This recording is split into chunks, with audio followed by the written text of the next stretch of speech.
오늘 우리에게 주시는 하나님의 말씀은 신약 성경 요한복음 2장 13절로 22절 말씀입니다. 요한복음 2장 13절로 22절 말씀입니다. 이 계시의 말씀을 봉독할 때 다 함께 살아계신 하나님의 음성을 들을 수 있기를 바랍니다. 유대인의 유월절이 가까운지라 예수께서 예루살렘으로 올라가셨더니 성전 안에서 소와 양과 비둘기 파는 사람들과 돈 바꾸는 사람들이 앉아 있는 것을 보시고 노끈으로 채찍을 만드사 양이나 소를 다 성전에서 내쫓으시고 돈 바꾸는 사람들의 돈을 쏟으시며 상을 엎으시고 비둘기 파는 사람들에게 이르시되 이것을 여기서 가져가라. 내 아버지의 집으로 장사하는 집을 만들지 말라 하시니 제자들이 성경 말씀에 주의 전을 사모하는 열심히 나를 삼키리라 한 것을 기억하더라. 이에 유대인들이 대답하여 예수께 말하기를 내가 이런 일을 행하니 무슨 표적을 우리에게 보이겠느냐.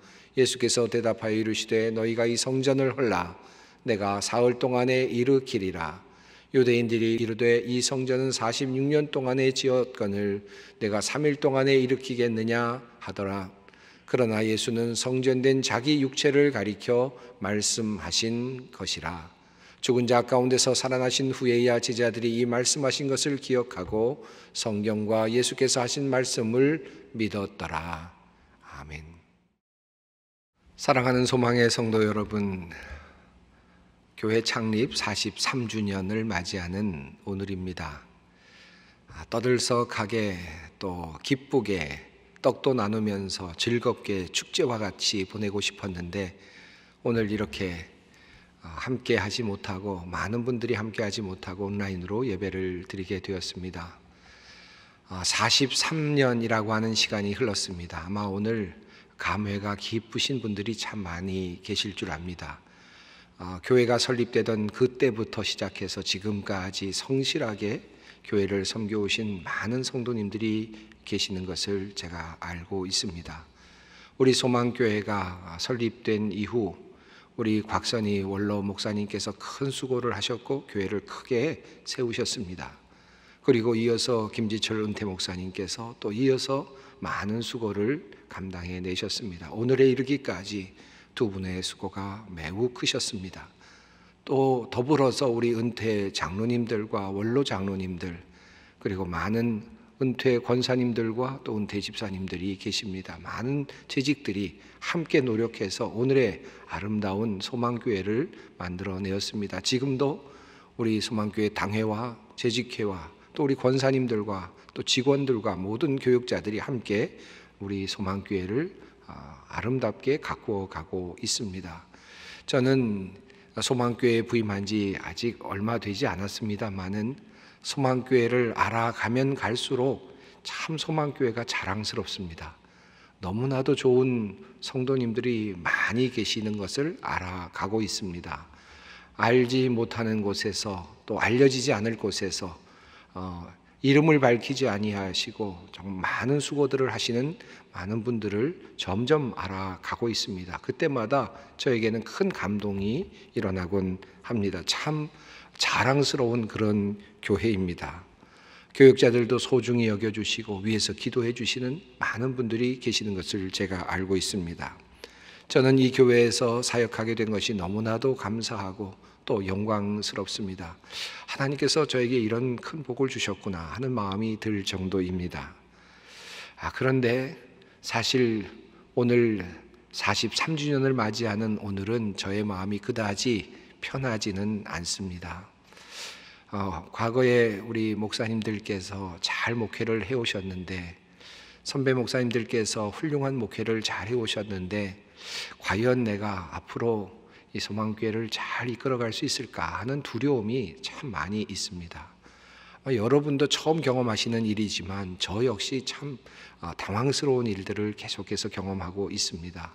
코로나19라고 하는 전혀 뜻밖의 상황을 맞이했고 또 그럼으로 인해서 우리가 함께 예배당에 모여서 예배를 드리지 못하는 아주 힘든 상황이 계속되고 있습니다. 벌써 8개월이라고 하는 시간이 흘러가고 있습니다. AD 70년에 우리 예루살렘 성이 무너지는 그리고 예루살렘 성전의 돌들이 하나도 남김없이 그렇게 무너져 내리는 그와 같은 일이 있었죠. 로마 군대가 쳐들어와서 예루살렘 성을 완전히 파괴하고 몰락시킨 그런 사건이 있었습니다. 저는 그때 사건을 늘 듣기만 하고 또 그렇게 생각을 그렇게 많이 안 했는데, 요즘에는 그 사건이 이렇게 뼈저리게 와 닿습니다. 예루살렘 성전이 무너지고 나서 예루살렘 그 거민들, 유대인들은 어떤 마음이었을까?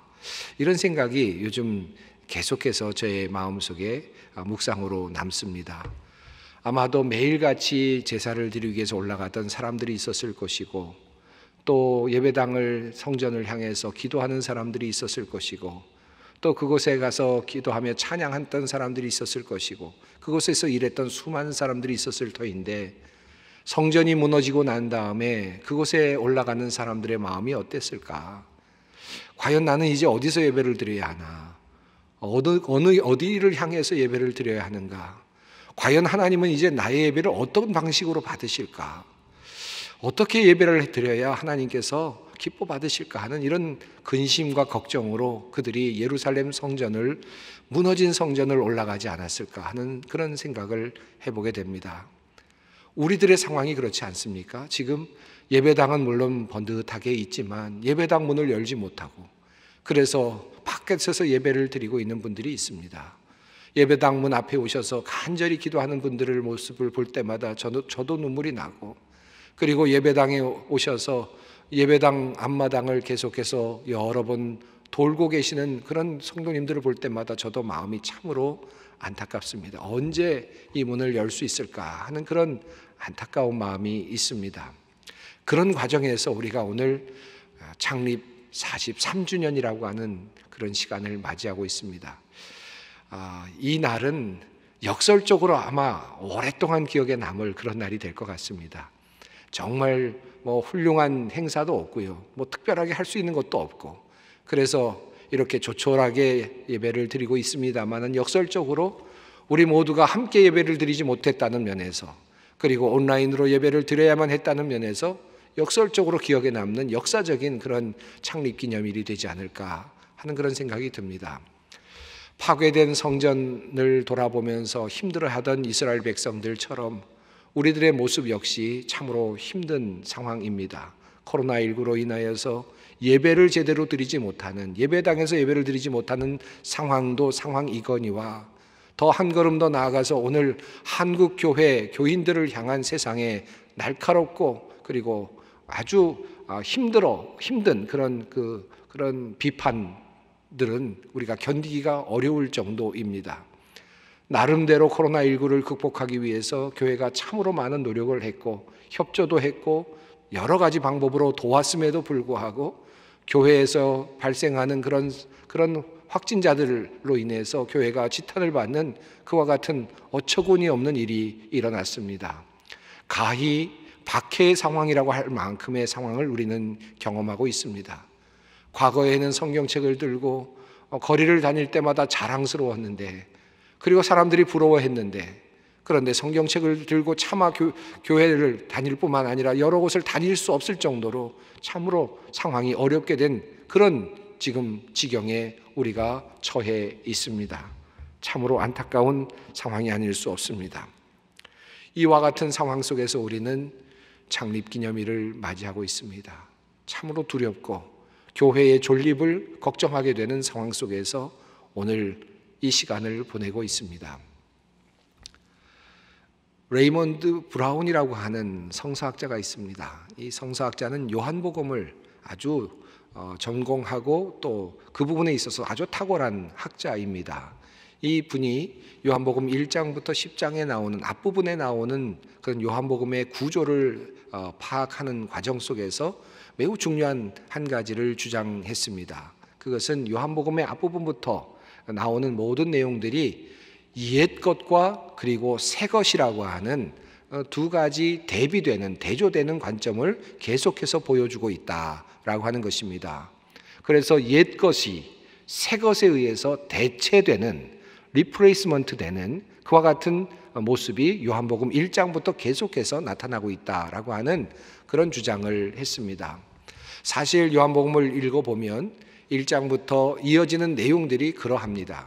1장을 보면 세례 요한이 사람들에게 세례를 주는데 물로 세례를 주지요.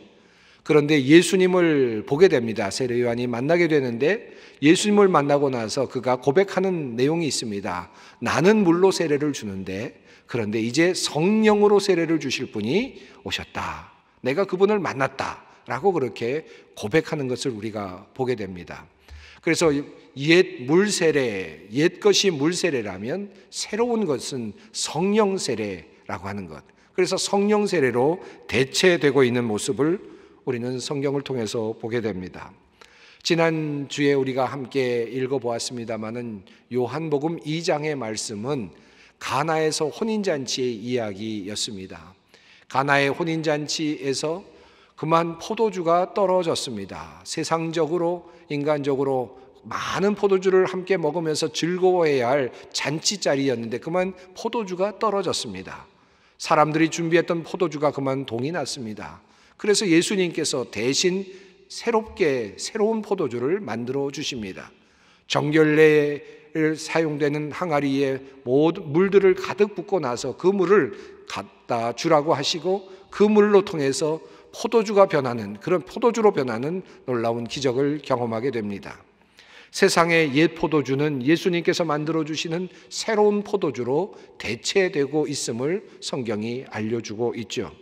3장도 마찬가지입니다. 예수님께서 니고데모를 만나신 다음에 그저 인간적으로 육적으로 탄생하는 것을 넘어서는 또 다른 탄생에 대해서 말씀하십니다. 육적인 탄생이 아닌 거듭남, 영적인 탄생이 필요하다라고 하는 말씀을 구원을 얻고자 찾아온 니고데모에게 말씀하셨습니다. 다시 말하면 육적인 출생은 영적인 출생으로 대체되어야 한다라고 하는 말씀이었습니다. 4장에서도 사마리아 여인을 만나시는데 예수님께서는 사마리아 여인으로부터 질문을 받습니다. 예루살렘 성전에서 예배를 드려야 합니까? 아니면 이 산에서, 그리심산에서 예배를 드려야 합니까? 라고 물었을 때 예수님께서는 이것도 저것도 아니다라고 말씀하시면서 새롭게 대체될 예배의 모습을 설명하셨습니다. 영과 진리로 예배할지니라 라고 그렇게 말씀을 하시죠. 6장으로 넘어가면 5천 명을 먹이시는 사건이 있습니다. 그곳에서도 새로운 대체가 되는 모습이 나타납니다.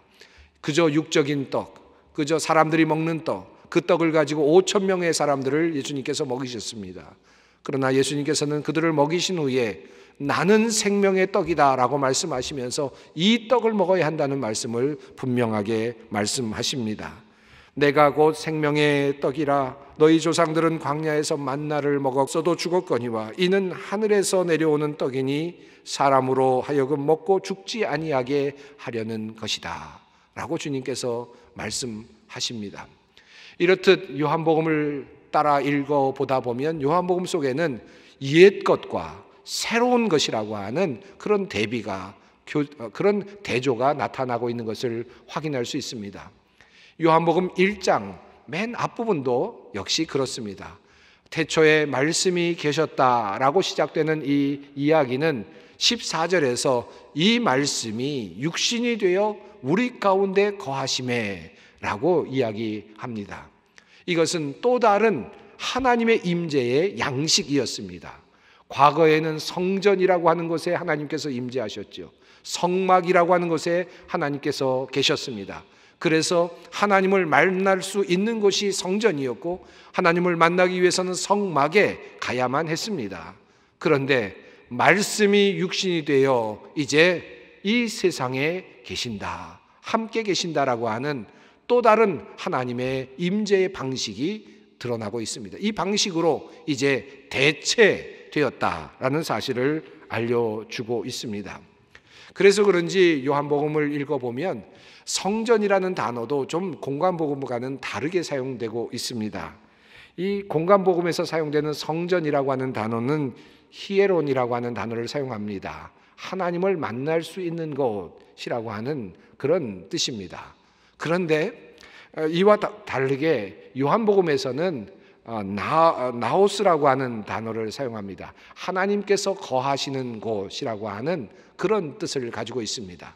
그래서 하나님께서 함께 하시는 그런 새로운 양태로서의 성전을 설명하고 있습니다. 예수 그리스도의 몸, 바로 그 성전을 의미하고 있는 것입니다. 장황한 설명을 드렸습니다마는 이 배경 아래서 오늘 본문 말씀을 함께 살펴보려고 합니다. 오늘 본문 말씀은 지난 주일 함께 읽었던 가나의 혼인잔치 이어지는 본문 말씀 내용입니다. 예수님께서 가나의 혼인잔치에서 물로 포도주를 만드시고 이적을 베풀어 주신 후에 예수님께서 공생애를 처음으로 시작하시면서 예루살렘에 오르셨습니다. 예루살렘에 오르실 때 그때는 유월절이 다가오는 절기였습니다. 이제 첫 번째 유월절을 예수님께서 예루살렘에서 맞이하게 되시죠. 세 번째 맞이하실 때에는 그분은 그곳에서 십자가에 달려 돌아가시게 될 것입니다. 첫 번째 유월절을 맞이하는 그때 예수님께서 예루살렘 성전에 오르셨습니다. 그리고 그곳에서 예수님께서 한 가지 행동을 하셨습니다. 예수님께서는 성전에 오르셔서 그곳에 있는 사람들을 보셨고, 그리고 그곳에서 장사하고 있는 사람들을 보셨습니다. 그리고 그들을 모두 내어 쫓으셨습니다. 요한복음에 따르면 노끈으로 채찍을 만들어서 그렇게 쫓아내셨다라고 말할 만큼 아주 강력한 그런 모습으로 나타나고 있습니다. 올라가셔서 장사하는 사람들을 모두 내어 쫓으시고 비둘기를 파는 사람들을 내어 쫓으시면서 주님께서 말씀하시기를 내 아버지의 집으로 장사하는 집을 만들지 말라라고 말씀하시면서 주님께서 아주 그곳에 있는 많은 사람들을 혹독하게 내어 쫓으셨습니다. 그리고 이어서 표적을 구하는 사람들을 향하여서 주님께서 말씀하시기를 너희가 이 성전을 헐라 내가 사흘 동안에 일으키리라 라고 그렇게 말씀하십니다. 이 말씀을 들은 유대인들은 이 말씀 속에 나오는 이 성전이 그들이 보고 있는 바로 건물, 이 성전이라고 생각을 했던 것 같습니다. 그래서 예수님께 이렇게 도리어 반문합니다. 유대인들이 이르되 이 성전은 46년 동안에 지었거늘 내가 3일 동안에 일으키겠느냐 하더라. 46년 동안 지은 건물인데 너희가 어떻게 내가 3일 동안에 다시 짓겠다고 말하느냐라고 그렇게 이야기를 했습니다. 유대인들이 생각하는 그 성전은 건물, 바로 그 성전이었습니다. 그리고 건물에서 활동하고 있는 종교적인 행위들을 의미하고 있었을 것입니다. 그런데 예수님께서는 이 성전이 자기 자신 육체를 가리킨다고 그렇게 말씀하십니다. 성경은 말합니다. 그러나 예수는 성전된 자기 육체를 가리켜 말씀하신 것이라. 물론 그 당시에 그들은 알지 못했습니다. 이 뜻인 줄 몰랐습니다. 나중에야 하나님께서 죽었던 예수 그리스도를 다시 살려내신 후에야 이 말씀이 바로 예수님의 이 말씀이 자기 자신의 육체를 말씀하시는 것이라는 사실을 알게 되었습니다. 자, 그러니까 오늘 본문 말씀을 보면 예수님께서 성전을 헐라라는 말씀을 하셨을 때 유대인들은, 이 말씀을 들었던 유대인들은 건물로서의 성전을 생각하고 있었고 예수님 자신은 자기 자신의 몸이라고 하는 관점에서 이 말씀을 하셨다는 것을 우리가 정리할 수 있습니다. 자, 그렇다면 이 말씀의 흐름 가운데서 매우 중요한 한 가지 표현을 우리가 좀 더 살펴볼 필요가 있는데 그것은 바로 헐라라고 하는 표현입니다. 이 성전을 헐라라고 하는 이 표현법에서 우리가 매우 중요한 한 가지 단서를 얻어야 합니다.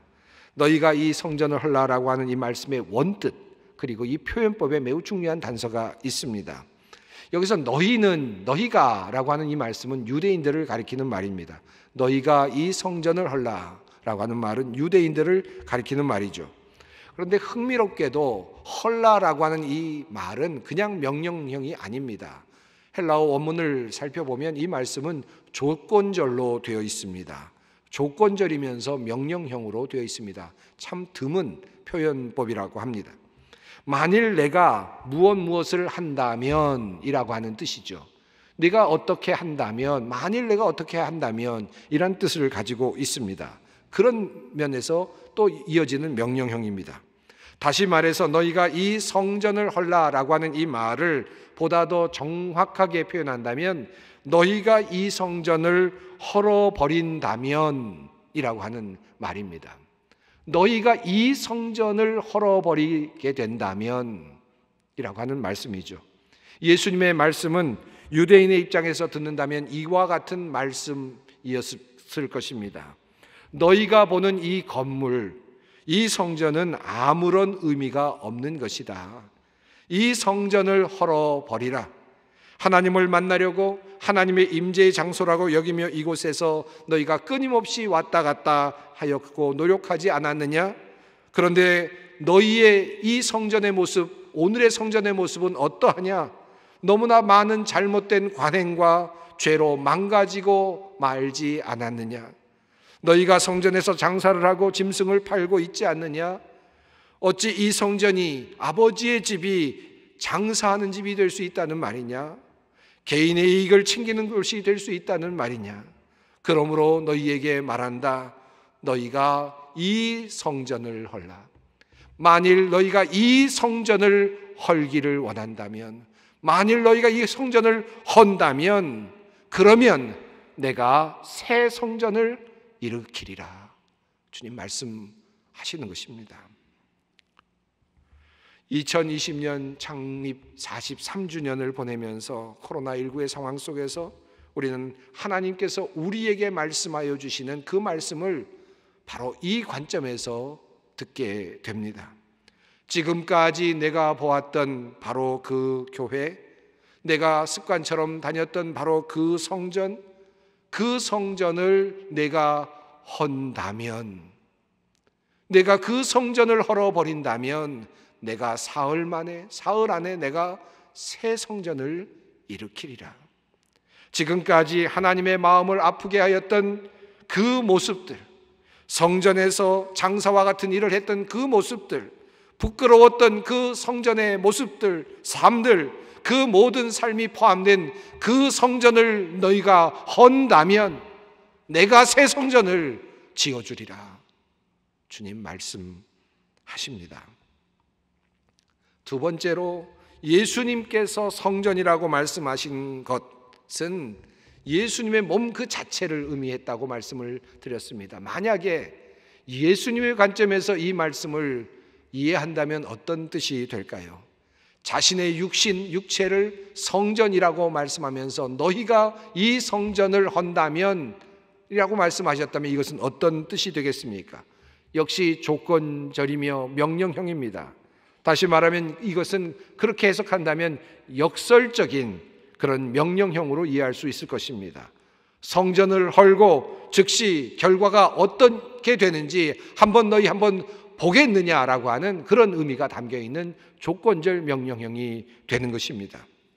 너희가 참된 성전인 그 성전인 나를 허물어 버린다면, 나의 육체를 허문다면 나는 사흘 동안에 다시 일어나리라 라고 하는 말씀입니다.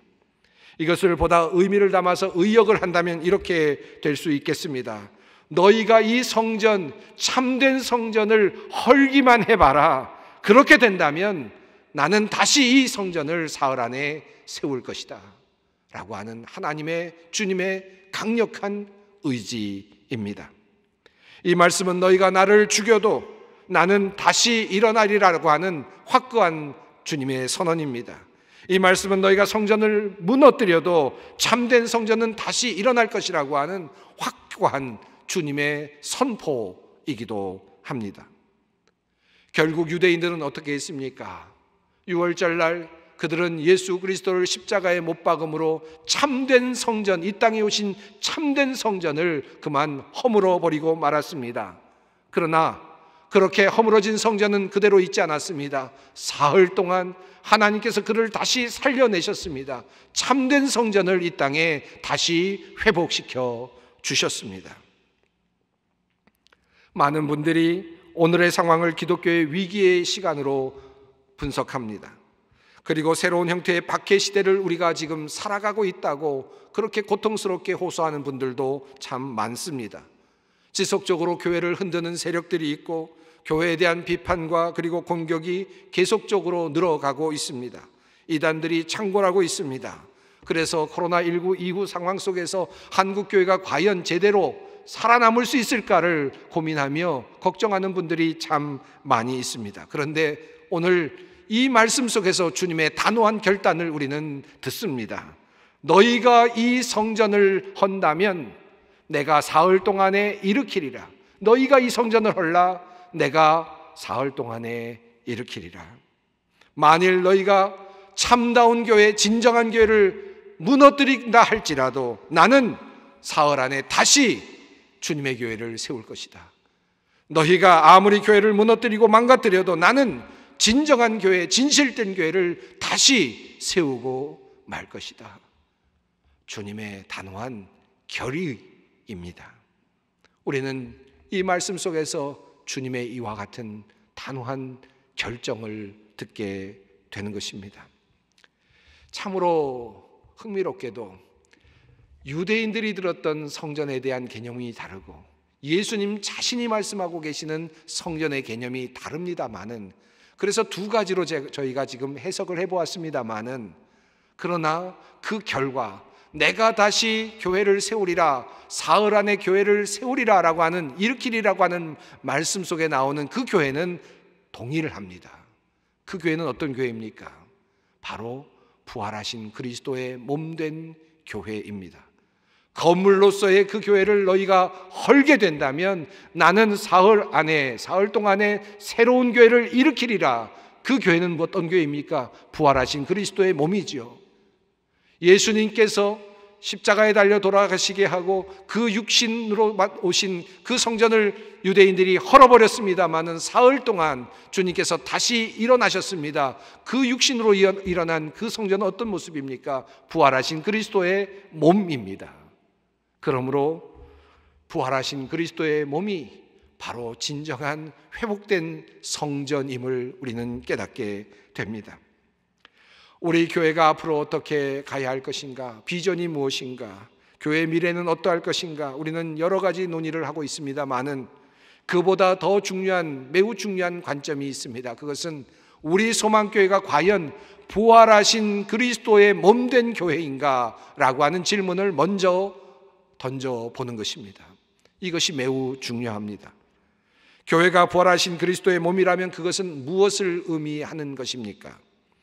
교회는 예수 그리스도의 그 부활의 생명, 영원한 생명을 가진 공동체여야 한다는 뜻입니다.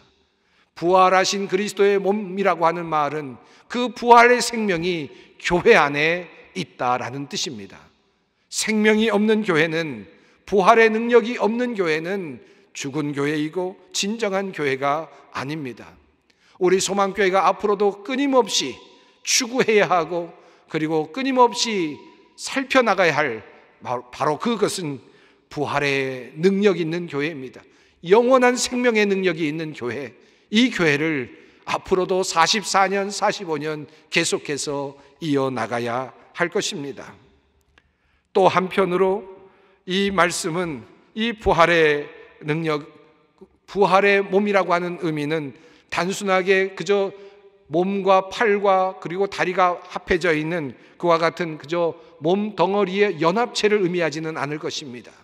부활하신 그리스도의 몸이라면 그 몸은 나름의 인격을 가지고 있는 몸이시고, 그리고 성품을 가지고 계시는 몸이시고, 그리고 품격을 가지고 계시는 몸이십니다.